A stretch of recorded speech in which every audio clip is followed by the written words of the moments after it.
Hello, Dan Alasso here with History for Today.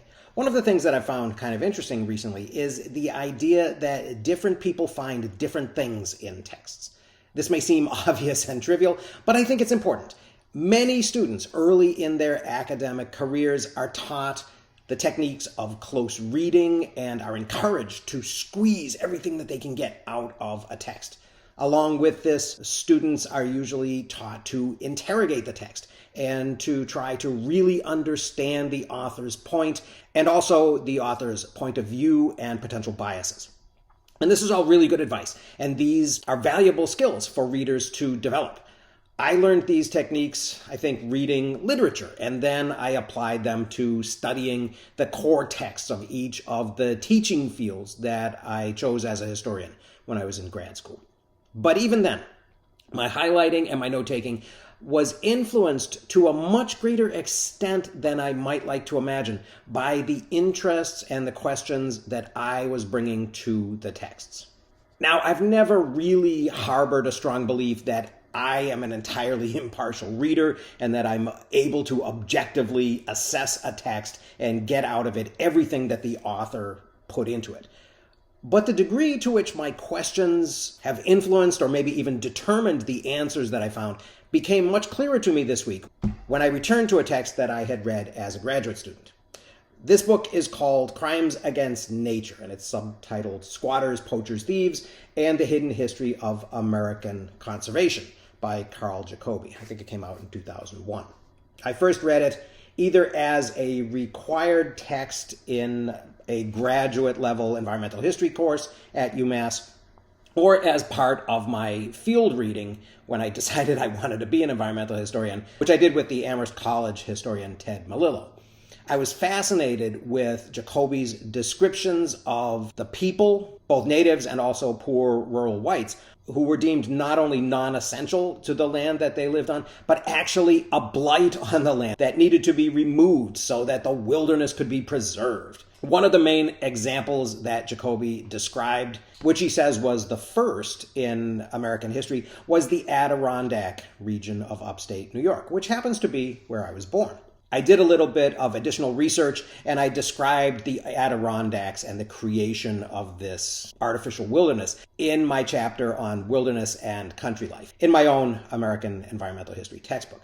This semester, I'm teaching an elective where we're reading excerpts from many of the core environmental history texts that have influenced my course and my textbook.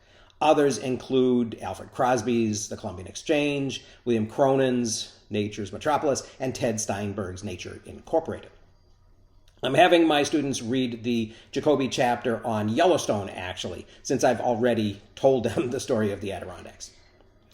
While I was preparing this week to tell them this story of the Adirondacks, I picked up Jacoby's book again and I leafed through the Adirondack chapters, which are the first 3 chapters of the book.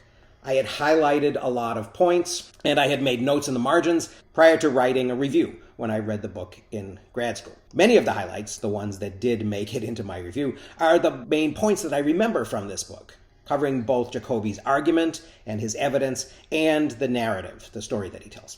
And it was fun reviewing them. The surprise, however, was the information I didn't remember, which I had either not highlighted the first time or which I hadn't transferred into my reading notes and then into my review because that information hadn't served a purpose for me at the time.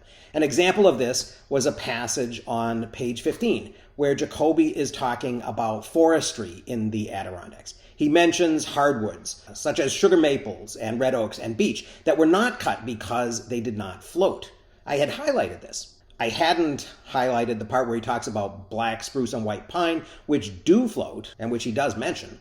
And as I reread the page, I thought, yeah, I know that now. This is central to my current research on the American lumber industry. And the first stage of cutting timber in forests involved floating the timber down streams in the spring to sawmills. And so white pine was the most sought after wood.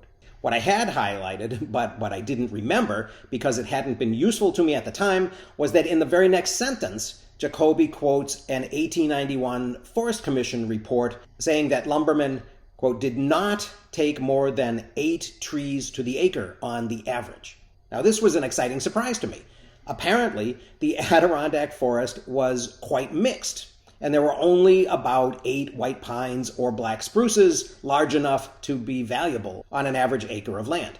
The passage goes on to say that in the opinion of the 1891 reporter, it wouldn't even be apparent to what he calls the inexperienced eye that most of the region had actually been cut.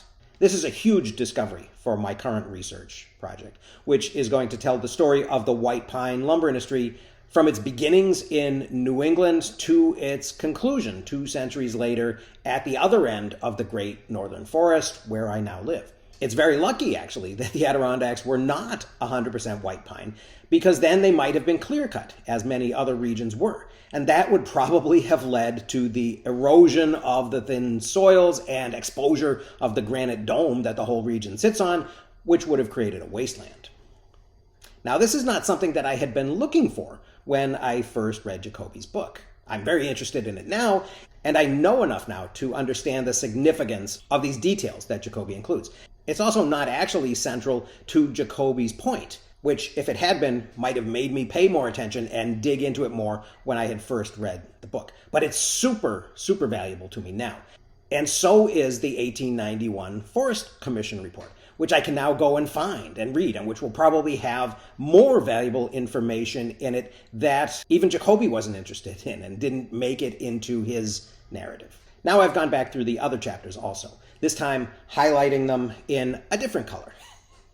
I'll add these new highlights to my reading notes and I'll think about them. And inevitably, this will involve me thinking about how my interests have changed over time and how I'm basically a different person now, returning to this text after 12 years. So I guess the bottom line is that not only do different people find different things in texts, which really sells the idea of discussion and the idea of social annotation, but also the same person can find quite different things at different times, which also really sells the idea of keeping good notes and of reviewing them. I'll probably have more to say about this as I return to other texts and continue reading and writing.